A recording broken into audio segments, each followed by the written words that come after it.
এই মুহূর্তে সবচেয়ে বড় খবর হলো 2019-এর লোকসভা নির্বাচনের নির্ঘণ্ট বেজে যাওয়ার পরে তৃণমূল কংগ্রেসের সম্ভাব্য এমপির তালিকা লিস্ট দিয়ে দেওয়ার পরে, অর্থাৎ প্রার্থী দেওয়ার পরে হঠাৎ করে তৃণমূল কংগ্রেসে বিরাট ভাঙন। তৃণমূল কংগ্রেসের একদা বরিষ্ঠ নেতা এবং ভাটপাড়া বিধানসভার বিধায়ক এবং তার সাংগঠনিক ক্ষমতা এবং দক্ষতা এখনো পর্যন্ত অনস্বীকার্য, তৃণমূলের মধ্যে সবচেয়ে শক্তিশালী যদি কেউ নেতা হয়ে থাকেন সেটা হচ্ছে অর্জুন সিং ভাটপাড়ার। তিনি আজ বিজেপিতে জয়েন করলেন।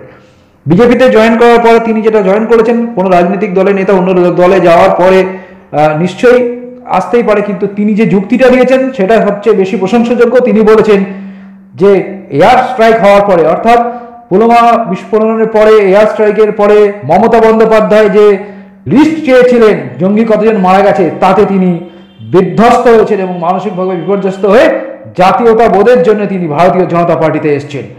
এটা তৃণমূলের একটা বড় ঝটকা। আগামী দিনে অন্যান্য লোকেরাও।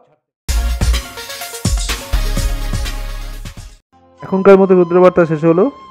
দেখতে থাকুন রুদ্রবার্তা, চ্যানেলটা সাবস্ক্রাইব করুন। ভিডিওটা ভালো লেগে থাকলে লাইক করবেন অবশ্যই।